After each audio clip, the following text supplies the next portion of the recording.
Hello class 12th, welcome to learn with Zenith Guru. मैं हूं निकी पंडित और आज हमारा है इलेक्ट्रोकेमिस्ट्री का सेकंड लेक्चर। लास्ट क्लास में हमने क्या क्या पढ़ा था? हमने देखा था इलेक्ट्रोकेमिस्ट्री क्या होता है। उसके बाद हमने सेल के बारे में पढ़ा था, जहां पे हमने इलेक्ट्रोकेमिकल सेल और इलेक्ट्रोलिटिक सेल के बारे में देखा था। इसके बाद हमने डैनियल सेल पूरा बनाया था, उसकी वर्किंग देखी थी कि कैसे वो वर्क करता है, करंट का फ्लो कहाँ से होता है और इलेक्ट्रॉन का फ्लो कहाँ से होता है। और क्या था? इसके बाद हमने कैथोड एनोड पे किस पे रिडक्शन होता है, किस पे ऑक्सीडेशन होता है, प्लस उसके बाद हमने ये भी देखा था कि इसको लर्न करने का ट्रिक क्या है और सॉल्ट ब्रिज के बारे में पढ़ा था। इतना ही किया था हमने लास्ट क्लास में। आज हम करने वाले हैं सेल पोटेंशियल। क्या होता है सेल पोटेंशियल? सबसे पहले हेडिंग डालो, सेल पोटेंशियल।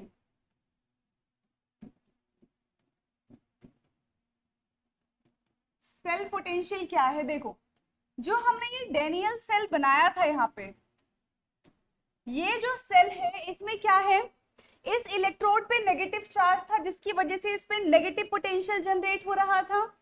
और यहाँ पे राइट हैंड साइड क्या था, इस इलेक्ट्रोड पे पॉजिटिव चार्ज जनरेट होने की वजह से यहाँ पे पॉजिटिव पोटेंशियल जनरेट हो रहा था।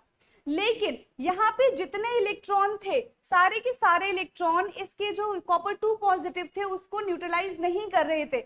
यहाँ पे इलेक्ट्रोड पे बहुत सारे कॉपर 2 पॉजिटिव जमा हो गए थे, लेकिन एक बार में एक ही कॉपर 2 पॉजिटिव न्यूट्रलाइज हो रहा था। तो इससे क्या हो रहा था कि हमारा जो सेल पोटेंशियल है वो जीरो नहीं था। अगर सेल पोटेंशियल जीरो हो जाएगा, मतलब यहाँ पे जितने नेगेटिव चार्ज है, यहाँ पे जितने पॉजिटिव चार्ज है, वो सारे एक दूसरे को कैंसिल आउट कर देंगे। अगर हमारा जो सेल पोटेंशियल है वो जीरो हो जाता है, मतलब जो सेल है वो काम ही नहीं कर रहा है। तो इसीलिए अगर सेल वर्किंग कंडीशन में है तो उसकी जो सेल पोटेंशियल होगी वो कभी भी जीरो नहीं होगी। क्लियर है? कुछ ना कुछ इसमें चार्ज रहेगा, तभी ये वर्क कर पाएगा। तो यहाँ पे क्या है सेल पोटेंशियल में? देखो, सेल पोटेंशियल में क्या हो जाएगा, यहाँ पे हमने दो चीजें देखी थी, ऑक्सीडेशन एंड रिडक्शन, दोनों देखा था। जहां पे जो जिंक है वो क्या कर रहा है, वो अपने 2 इलेक्ट्रॉन रिलीज करके Zn2 पॉजिटिव बना रहा है। वही जो कॉपर था वो 2 इलेक्ट्रॉन लेके, जो कॉपर 2 पॉजिटिव था वो 2 इलेक्ट्रॉन लेके कॉपर में कन्वर्ट हो रहा है। तो इनके बीच में जो ई सेल आएगा, जो यहाँ पे ई सेल आएगा वो कुछ ना कुछ होगा। तो हम मान लेते हैं अभी Zn और कॉपर के बीच में जो ई सेल रहा होगा, जो सेल पोटेंशियल रहा होगा, वो हमारा 1.1 वोल्ट है, यूनिट है इसकी वोल्ट। ये इतना होगा।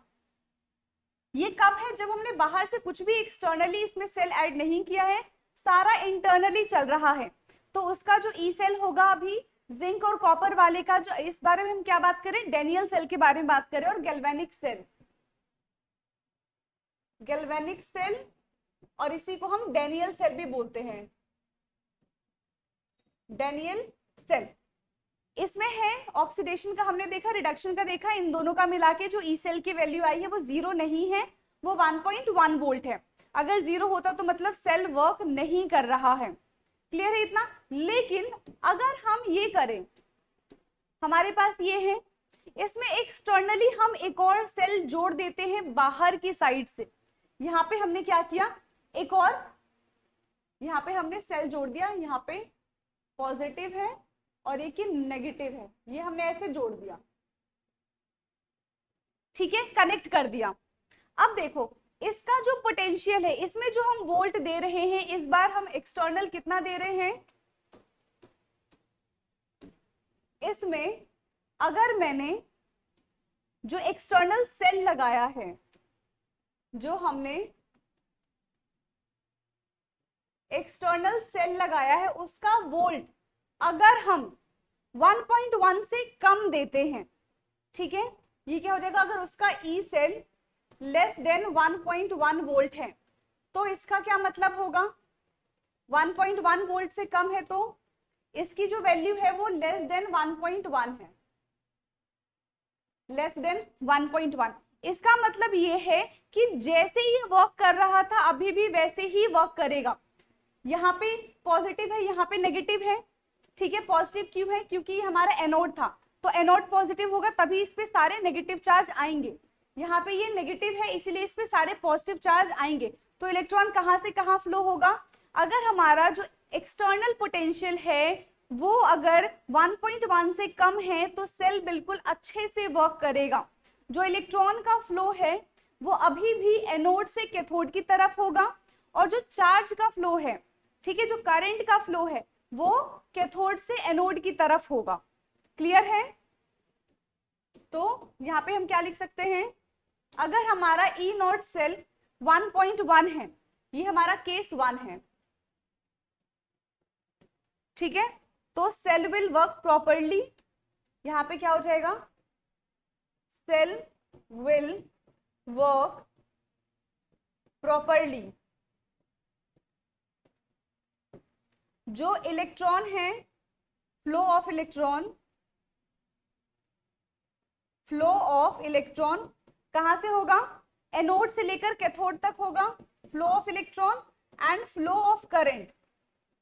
फ्लो ऑफ करंट जो है वो कैथोड से एनोड की तरफ होगा।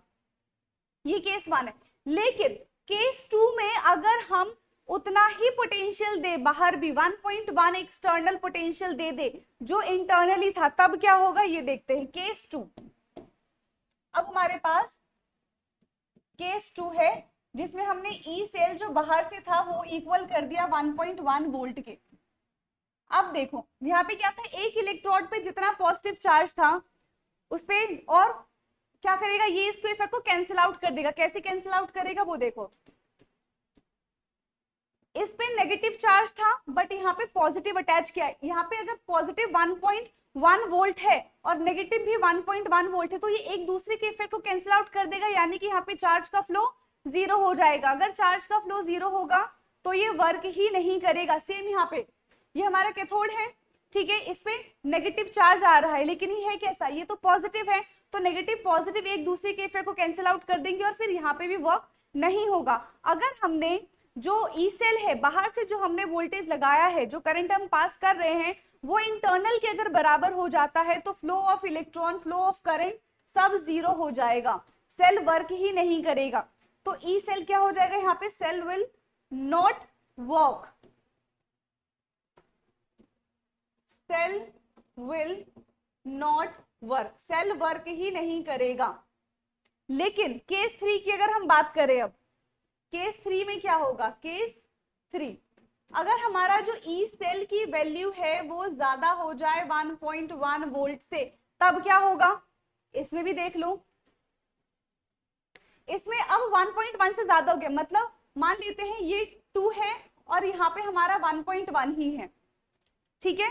तो अब देखो इसमें क्या होगा, डायरेक्शन उल्टी हो जाएगी। डायरेक्शन उल्टी कैसे होगी? पहले इलेक्ट्रॉन यहां से फ्लो कर रहे थे बट अभी पॉजिटिव चार्ज इधर ज्यादा हो गया है तो इलेक्ट्रॉन इसकी ऑपोजिट डायरेक्शन में फ्लो करेगा, और करंट जैसे पहले फ्लो कर रहा था उसके ऑपोजिट डायरेक्शन में, जिस डायरेक्शन में इलेक्ट्रॉन फ्लो करता है उसके ऑपोजिट डायरेक्शन में करंट फ्लो करता है।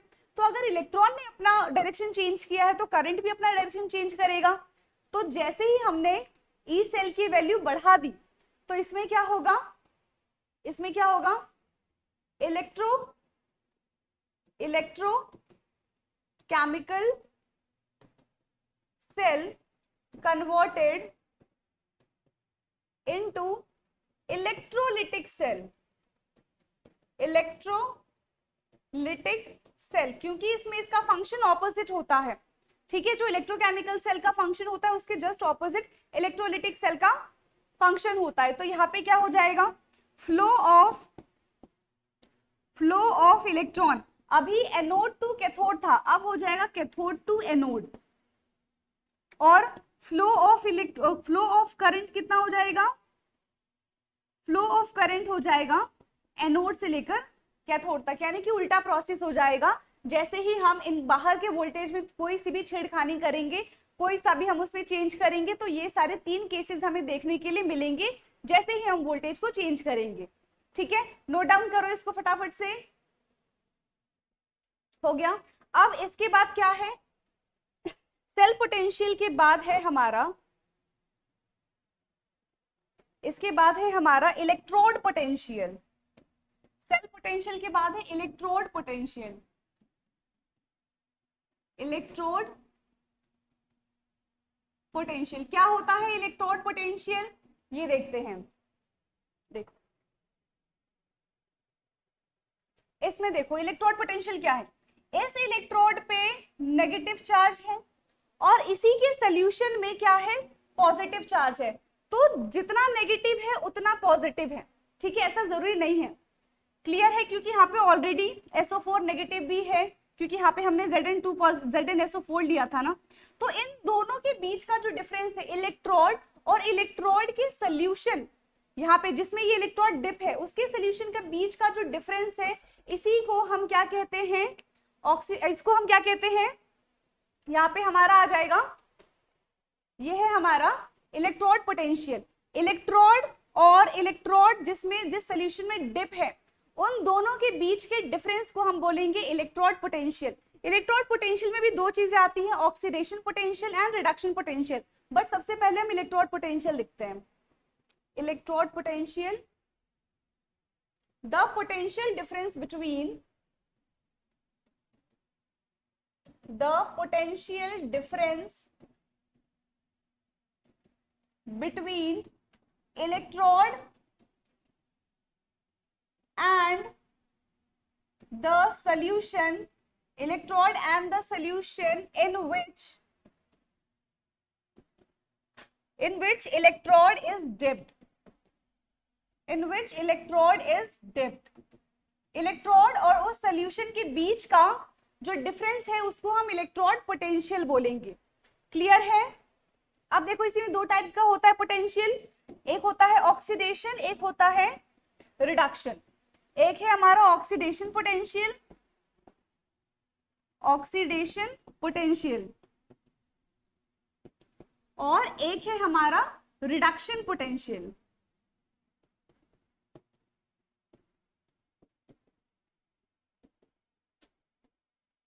Oxidation potential and reduction potential.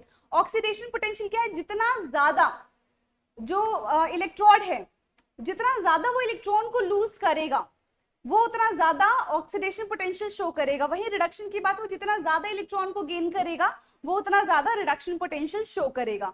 Clear है? इसमें क्या हो जाएगा? The amount of loss of electron, ठीक है, इसमें लॉस होगा इलेक्ट्रॉन का, और इसमें क्या होगा? The amount of gain of electrons, the amount of gain of electron. ये जितना ज्यादा गेन करेगा उतना ज्यादा रिडक्शन पोटेंशियल शो करेगा, वो जितना ज्यादा इलेक्ट्रॉन को लूज करेगा वो उतना ज्यादा ऑक्सीडेशन पोटेंशियल शो करेगा। क्लियर है? यहाँ पे इतना करने के बाद अब हम क्या देखेंगे? हमें पता चल गया इलेक्ट्रोड पोटेंशियल में oxidation potential and reduction potential. अब हम देखेंगे कि इलेक्ट्रोड पोटेंशियल हम कैसे फाइंड आउट कर सकते हैं, फॉर्मूला क्या होगा। ठीक है, इलेक्ट्रोड पोटेंशियल, सॉरी इलेक्ट्रोड नहीं, सेल पोटेंशियल।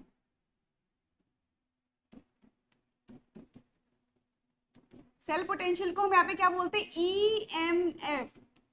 तो यहाँ पे फॉर्मूला क्या बनेगा EMF का? EMF is equal to E cell, यहाँ पे आएगा E cell of cathode minus E cell of anode. जो जैसा भी हमने वोल्ट में लिखा था, तो कैथोड का अलग आएगा वैल्यू, एनोड का अलग आएगा। उन दोनों के डिफरेंस को ही तो हम क्या बोलते हैं? सेल पोटेंशियल बोलते हैं। ठीक है, तो ये E cathode minus E anode. अब देखो कैथोड किस साइड में होता है? कैथोड होता है राइट साइड, एनोड होता है लेफ्ट साइड। तो इसको हम ऐसे भी तो लिख सकते हैं, EMF यानी कि E cell is equal to E right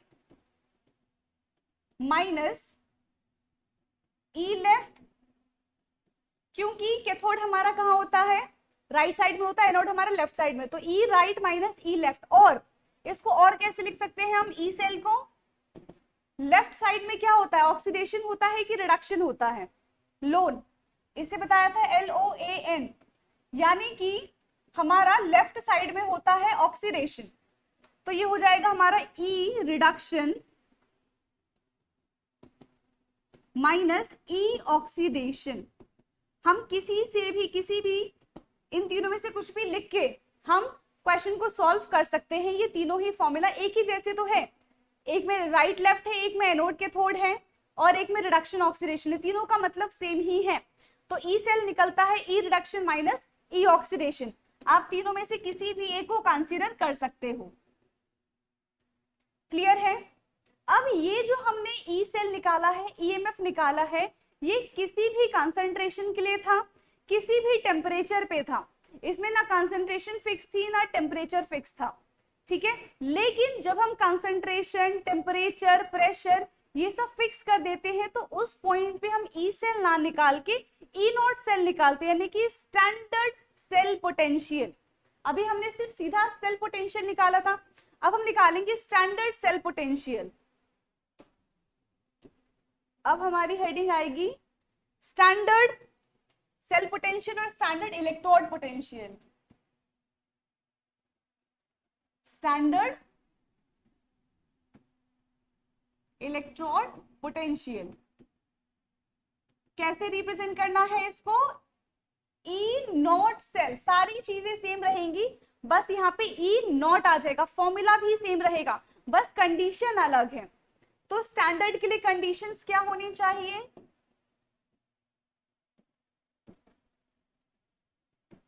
इसके लिए कंडीशन क्या होना चाहिए?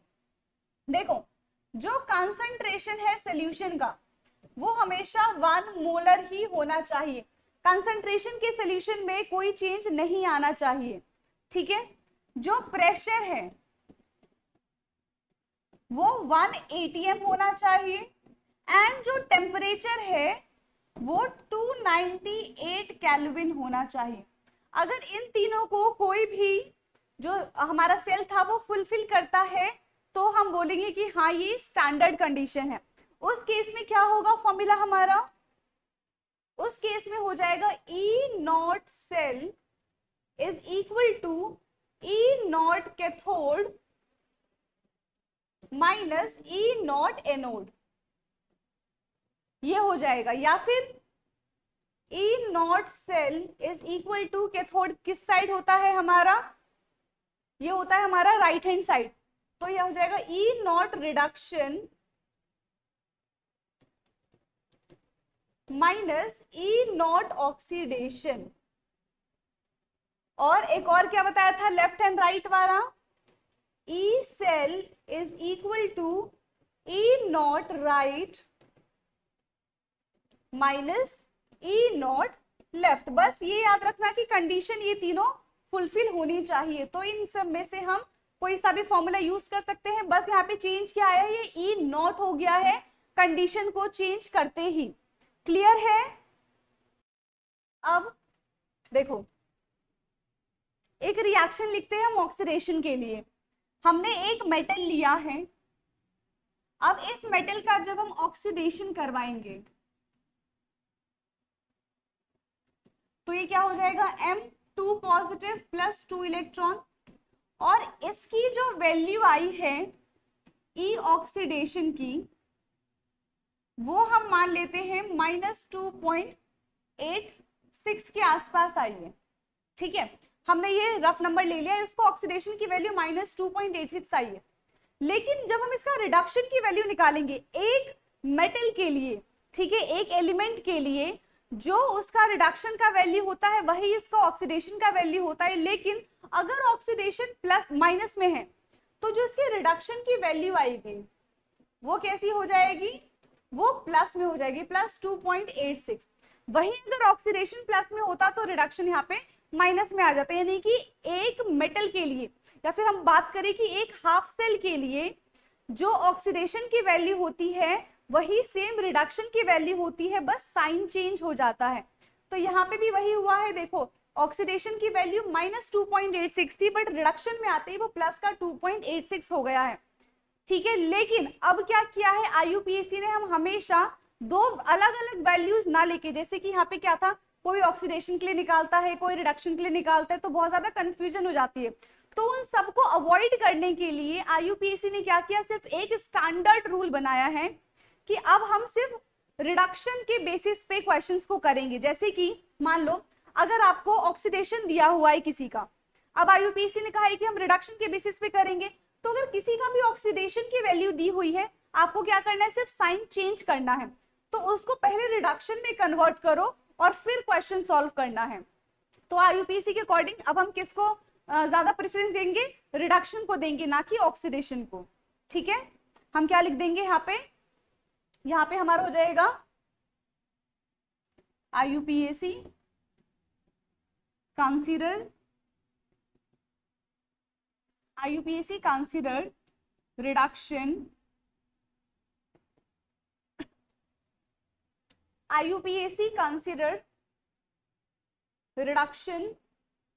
potential in preference as oxidation potential।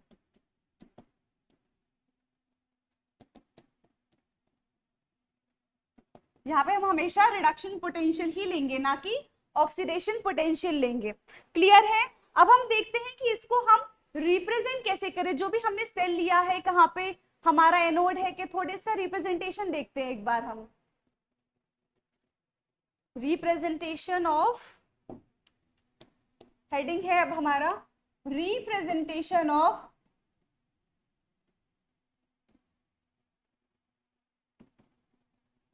Electrochemical cell, electrochemical cell और गैल्वेनिक सेल।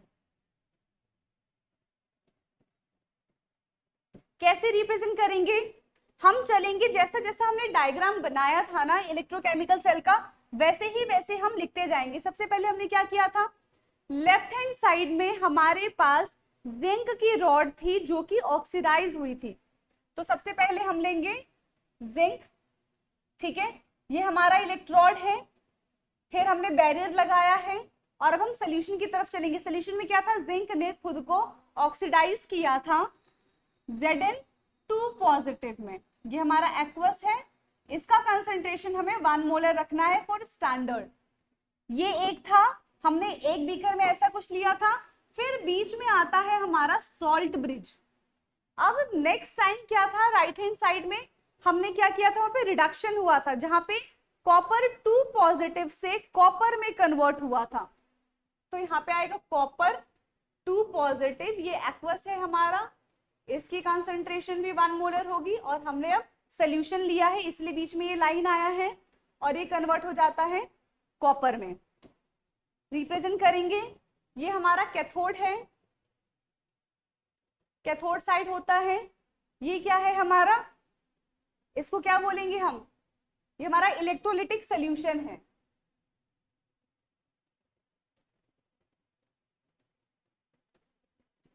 ठीक है, इलेक्ट्रोलाइट का सोल्यूशन। वही जो Zn है यहाँ पे हमारा एनोड है और ये भी हमारा सोल्यूशन है, और बीच में हमने क्या लिया है, ये सॉल्ट ब्रिज है।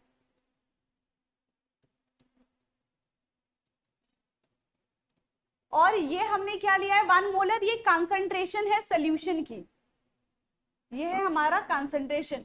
तो इस तरीके से हम किसी भी सेल को रिप्रेजेंट करेंगे। सबसे पहले हम लेफ्ट हैंड साइड वाला लिखेंगे जिसमें हमने इलेक्ट्रोड का लिखा है वो कैसे ऑक्सीडाइज करेगा, फिर ऑक्सीडेशन लिखेंगे, फिर बीच में हमारा सॉल्ट ब्रिज आएगा और उसके बाद हम पहले रिडक्शन का लिखेंगे कि कैसे उसने 2 इलेक्ट्रॉन लेके फिर ये कॉपर में कन्वर्ट हो गया, पहले सोल्यूशन और फिर उसका इलेक्ट्रोलाइट। ठीक है, इलेक्ट्रोड। क्लियर है इतना कैसे हम रिप्रेजेंट करेंगे एक सेल को, वो इस तरीके से करेंगे। इतना करो, इसके बाद हम पढ़ेंगे शी। शी क्या है यहाँ पे, स्टैंडर्ड हाइड्रोजन पोटेंशियल। इसको नोट डाउन करो। ठीक है, कर लिया नोट डाउन। अब है हमारा यहाँ पे स्टैंडर्ड हाइड्रोजन पोटेंशियल, शी। क्या है इसकी full form, standard hydrogen potential. अब तक हमने ये देखते हुए आ रहे हैं कि जो भी हम ई सेल निकाल रहे हैं वो पूरा एक सेल का है, यानी कि जो लेफ्ट हैंड साइड का सेल है और जो राइट हैंड साइड का सेल है, उन दोनों का कॉम्बिनेशन करके, उन दोनों का डिफरेंस करके हमें फाइनल रिजल्ट मिल रहा है। लेकिन अगर हमें एक सेल का निकालना हो, जैसे कि अगर हमें कैथोड वाले का निकालना हो, राइट का निकालना हो या फिर लेफ्ट का निकालना हो, किसी भी एक सेल के लिए निकालना हो, हाफ सेल के लिए, तो हम कैसे निकालेंगे? उसके लिए हमें एक को 0 रखना पड़ेगा, तभी हमें दूसरे का पता चलेगा। इसका एक एग्जाम्पल है, फॉर सपोज कि आप अपने फ्रेंड के साथ जाते हो गोलगप्पे खाने के लिए, ठीक है, आप गए और उसने आपको गोलगप्पे खिलाए, बट उसने क्या किया, ये नहीं देख रहा है कि उसने किसको कितने गोलगप्पे खिलाए, बस उसकी जो लास्ट काउंटिंग थी कि उसने टोटल आपको 50 गोलगप्पे खिलाए हैं, ठीक है। आप दो दोस्त हो, दोनों के दोनों गए और उन्होंने 50 गोलगप्पे खाए, बट उसने ये नहीं देखा कि किसने कितना खाया, क्योंकि किसी की कैपेसिटी जल्दी जल्दी खाने की होगी और तुम दोनों में से किसी की होगी जो धीरे धीरे खाता होगा। तो तुमने क्या किया, अपनी चालाकी से जल्दी जल्दी सारे गोलगप्पे खा लिए और अपने जो तुम्हारा दोस्त था वो बहुत धीरे धीरे खाता था, तो तुमने क्या किया, उसका फायदा उठाया और तुमने टोटल तो तुमने 50 खाए। लेकिन अगर काउंट किया जाए, शॉपकीपर कितने काउंट करेगा कि तुम दोनों ने 50 खाए हैं, तो उसको उसके हिसाब से पैसे चाहिए। लेकिन अगर किसी को ये पता करना हो कि तुमने एक्चुअल में कितने गोलगप्पे खाए हैं, तो कैसे पता चलेगा? मान लो तुम अगले दिन फिर से शॉप पे गए और उस शॉपकीपर को पता है कि इन दोनों का मिला के 50 गोलगप्पे होते हैं, लेकिन उसमें से एक दिन तुम्हारे फ्रेंड का क्या था, फास्ट था, तो अब तुम खुश हो गए, ठीक है। खुश कैसे हो गए कि तुम्हें अब सारे गोलगप्पे खाने के लिए मिलेंगे, लेकिन तुम्हारी कैपेसिटी 50 गोलगप्पे खाने की तो है ही नहीं। तुमने कितने गोलगप्पे खाए? हम मान लेते हैं कि तुमने खाए होंगे 42 गोलगप्पे, ठीक है, 42 गोलगप्पे। अब क्योंकि तुम्हारे फ्रेंड का फास्ट था, तो शॉपकीपर को यह पता चल गया कि टोटल जो गोलगप्पे उसने खिलाए वो सिर्फ तुम्हें ही खिलाए, यानी कि तुम्हारी कैपेसिटी है 42 गोलगप्पे खाने की और तुम्हारे फ्रेंड की कितनी है, 8 गोलगप्पे खाने की, ठीक है। अब अगले दिन हमने क्या किया, तुम्हारा फास्ट था, ठीक है, मजबूरी में रखना पड़ता है, तुमने रख लिया। अब तुम दोनों के दोनों गए, क्योंकि फ्रेंड के साथ तो जाना पड़ता है ना। अब तुम दोनों के दोनों गए, अब तुम्हारे फ्रेंड की कैपेसिटी थी 8 गोलगप्पे खाने की, तो उसने 8 गोलगप्पे खाए। तो इससे हमने क्रॉस वेरीफाई किया। पहले दिन हमने देखा कि तुम्हारी कैपेसिटी थी 42 गोलगप्पे खाने की, टोटल जो गोलगप्पे तुम डेली खाकर आते थे वो 50 थे, पर तुम्हारी कैपेसिटी थी 42 की। अगले दिन हमने क्रॉस वेरीफाई किया कि सही है कि नहीं है, तो हमने एक बार क्या किया, तुमने अपना फास्ट रख लिया, इससे तुम्हारे फ्रेंड की कैपेसिटी पता चल गई कि वो सिर्फ 8 गोलगप्पे ही खा सकता है, ठीक है। ये हमने वेरीफाई कर लिया। वेरीफाई कैसे हुआ, जब एक ने फास्ट रखा, यानी कि जब एक की, हम ऐसे बोल सकते हैं, जब एक न्यूट्रल हो गया, यानी कि जब एक की वैल्यू 0 हो गई तो दूसरी की वैल्यू हमें अपने आप पता चल गई। क्यों? क्योंकि हमें फाइनल पता था। फाइनल क्या था, टोटल 50। ऐसे ही यहाँ पे हम हाइड्रोजन लेते, क्यों? क्योंकि हमें फाइनल आंसर पता है कि फाइनल ई सेल अभी हमारा 1.1 आया था, बट हमें नहीं पता कि कॉपर का ई सेल कितना है या फिर जिंक का ई सेल की वैल्यू कितनी है, उसका सेल इलेक्ट्रोड कितना है। तो ऐसे ही अगर हम क्या करें, किसी के साथ भी हाइड्रोजन इलेक्ट्रोड पोटेंशियल को अटैच कर दे जिसकी खुद की वैल्यू 0 है और फाइनल सोल्यूशन हमें पता है, तो क्या हमें दूसरे वाले इलेक्ट्रोड, दूसरे सेल की वैल्यू नहीं पता चल जाएगी? पता चल जाएगी ना। इससे रिलेट करो खुद को, पहले इससे रिलेट करो कि कैसे पता चलेगा। एक का 0 हो जाएगा, फाइनल हमें पता है, तो दूसरे का अपने आप पता चल जाएगा, ठीक है। अब देखो, इसका हम पहले बनाते हैं स्ट्रक्चर। हाइड्रोजन इलेक्ट्रोड पोटेंशियल दिखता कैसा है, हमने लिया है एक चैम्बर,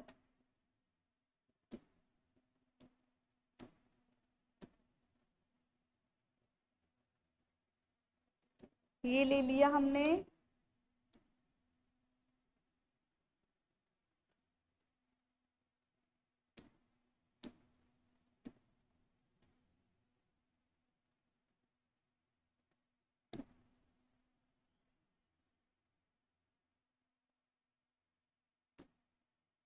ठीक है।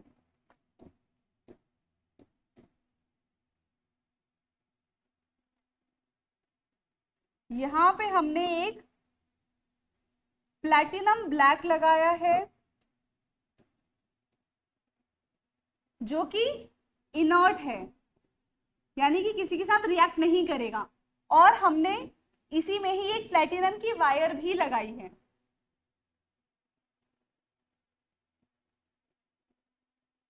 ये जो है इसमें हमारा ये प्लेटिनम की वायर है,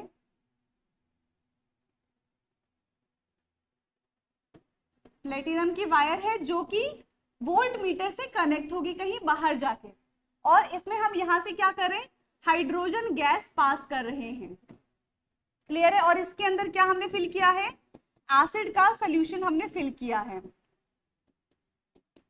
1 मोलर कंसेंट्रेशन हमने यहाँ पे एसिड लिया है। क्लियर है? अब देखो, ये तो पूरा था हाइड्रोजन का स्टैंडर्ड हाइड्रोजन पोटेंशियल का डायग्राम। अब जब हम इसको एक बार रिडक्शन की तरह यूज करेंगे और एक बार ऑक्सीडेशन की तरह यूज करेंगे तो वैल्यू कैसी आएगी, अब हमें वो देखना है। इसको हमने क्या किया, एक सेटअप में यूज करते हैं, दोबारा से पूरा सेटअप बनाते हैं।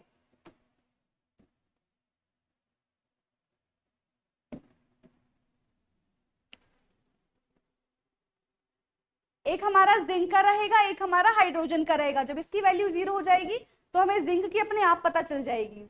ठीक है,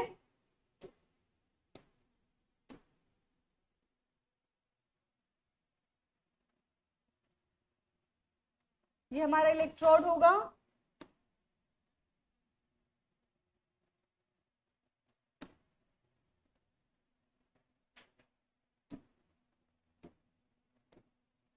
और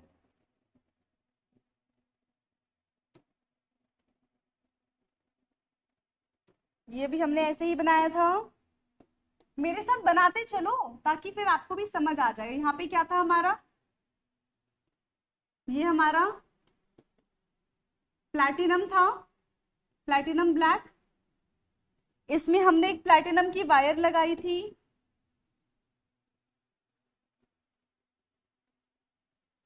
ये हमारा प्लैटिनम का वायर है और ये वोल्ट मीटर से कहीं कनेक्टेड होगा, और इसमें हमने डाला था 1 मोलर एसिड, यही है। और यहां से हाइड्रोजन गैस आएगी,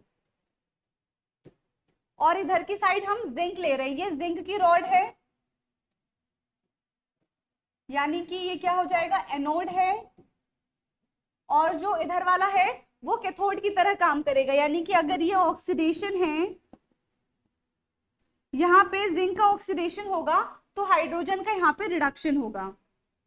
ये हमारा रिडक्शन सेल की तरह काम करेगा, ये हमारा ऑक्सीडेशन सेल हो गया। इसके बीच में हम सॉल्ट ब्रिज बनाते थे, सॉल्ट ब्रिज बना लेते हैं।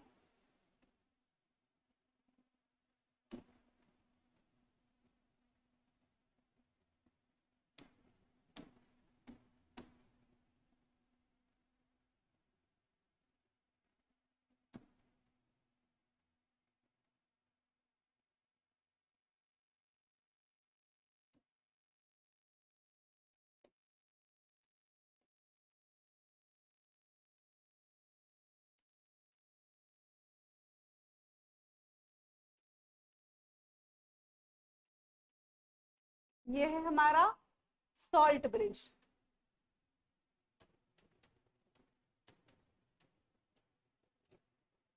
बाकी सारी चीजें सेम है,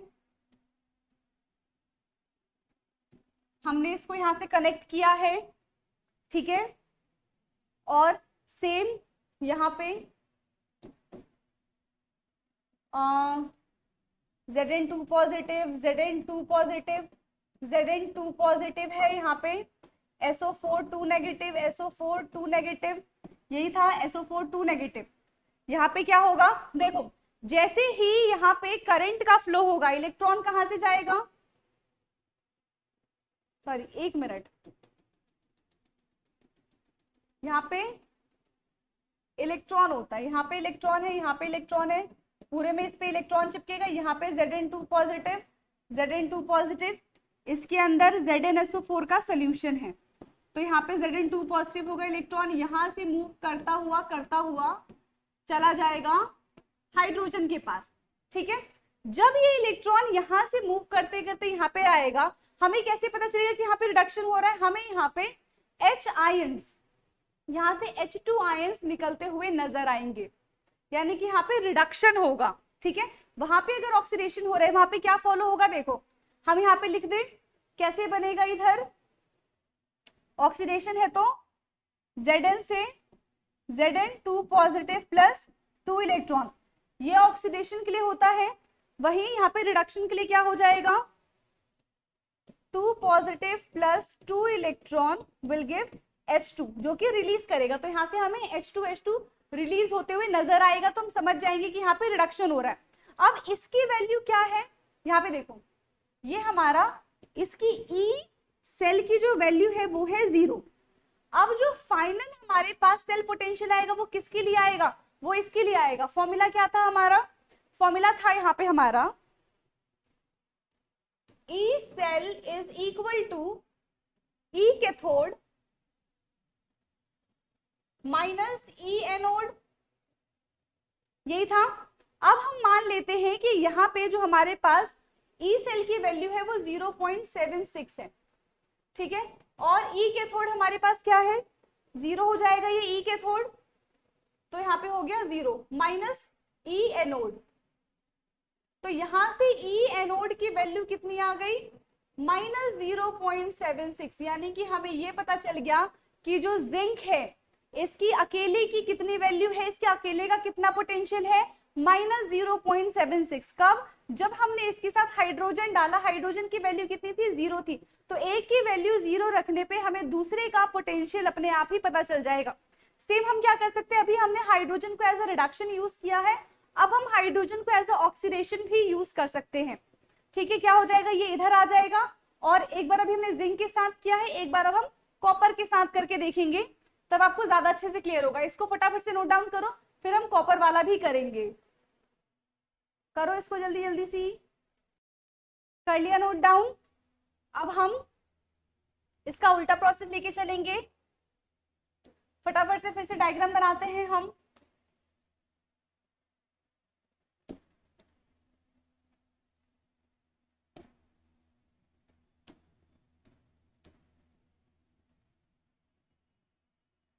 इस साइड अब हम इस बार क्या लेंगे, हाइड्रोजन, और दूसरी साइड हम लेंगे कॉपर।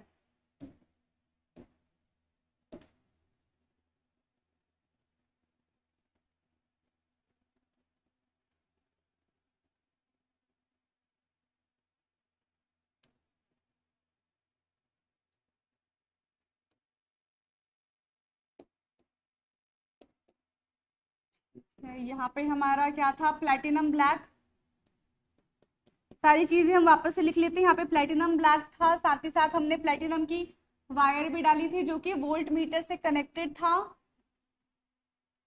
यहाँ से हाइड्रोजन गैस पास हो रही थी, और इसके अंदर हमने एसिड सोल्यूशन लिया था जिसका कंसंट्रेशन 1 मोलर था, 1 मोलर एक्वस H+ आयन, यही था हमारे पास। अब इस साइड क्या लेंगे, हम कॉपर ले रहे हैं, तो ये हमारी कॉपर की रॉड हो जाएगी, ये हमारा कॉपर का रॉड है और इसमें कॉपर का ही सोल्यूशन होगा।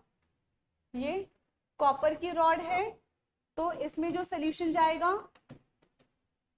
वो CuSO4 यानी कि कॉपर का ही जाएगा। अब इसको हम कनेक्ट करते हैं एक वोल्ट मीटर से, ठीक है, जिसमें हम एक सॉल्ट ब्रिज भी लगाते हैं।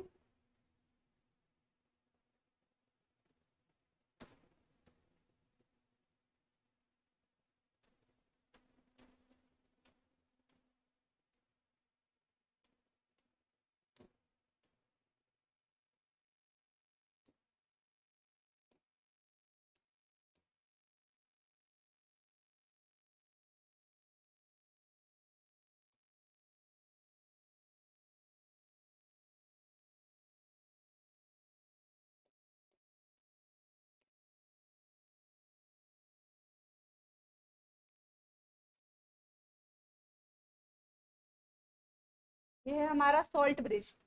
अब देखो किधर की साइड ऑक्सीडेशन होगा, किधर रिडक्शन होगा, यहाँ पे हमारा ऑक्सीडेशन होगा और यहाँ होगा हमारा रिडक्शन। तो रिडक्शन की रिएक्शन क्या हो जाएगी, कॉपर 2 पॉजिटिव गिव्स, इसने क्या किया, 2 इलेक्ट्रॉन लिया और कॉपर बन गया ये। वही ऑक्सीडेशन के लिए क्या रिएक्शन लिखेंगे हम, यहाँ पे हो जाएगा हमारा H2 ने क्या किया, यहाँ पे कॉपर 2 पॉजिटिव ने 2 इलेक्ट्रॉन लिया और कॉपर बन गया हमारा। यहाँ पे H2 ने 2 इलेक्ट्रॉन दिया और ये 2H पॉजिटिव बन गया। ठीक है, अब देखो यहाँ पे ई सेल की वैल्यू कितनी है, 0 हो जाएगी। ठीक है, अब फॉर्मूला क्या होता है यहाँ पे, same, E cell is equal to E cathode minus E anode. हम ई सेल की वैल्यू ले लेते हैं 0.36। ठीक है, तो यहां से आ जाएगा ई कैथोड कितना है हमारे पास, ये ई कैथोड हमें नहीं पता, और ई एनोड कितना है हमारे पास, 0 है। तो यहां से ई कैथोड की कितनी वैल्यू आ जाएगी, 0.36, यानी कि कॉपर का जो पोटेंशियल है वो 0.36 है। क्लियर है, पता चल गया कैसे निकालेंगे, एक का वैल्यू 0 रख के हम किसी के लिए भी निकाल सकते हैं। तो ये था हमारा हाइड्रोजन इलेक्ट्रोड पोटेंशियल का, हमने ये देखा कि कैसे ये वर्क करता है, कैसे हम इसको यूज कर सकते हैं एज अ कैथोड और एज अ एनोड, यानी कि ऑक्सीडेशन के लिए और रिडक्शन दोनों के लिए। इसको भी फटाफट से नोट डाउन करो। इसका रिप्रेजेंटेशन देख लेते हैं हम। सबसे पहले ये जो रिडक्शन वाला है, इसके लिए रिप्रेजेंटेशन देखते हैं। सेल रिप्रेजेंटेशन क्या होगा, देखो यहां पे लिख देती हूं मैं, इधर हटा के, सेल रिप्रेजेंटेशन इसका होगा Zn से बना है Zn2 पॉजिटिव। ठीक है, फिर आया है सॉल्ट ब्रिज, और Zn2 पॉजिटिव भी हम इसके कंसंट्रेशन लिखेंगे, ये एक्वस में जाएगा, 1 मोलर इसकी कंसंट्रेशन है। फिर सॉल्ट ब्रिज, और क्या है यहाँ पे, 2 पॉजिटिव से बना है, यहाँ पे आएगा हमारा एक्वस 1 मोलर, और ये हो जाएगा हमारा H2 1 बार, और हमने यहाँ पे लगाया है प्लेटिनम। ये था हमारा सेल रिप्रेजेंटेशन ऑक्सीडेशन के लिए। ठीक है, सेल रिप्रेजेंटेशन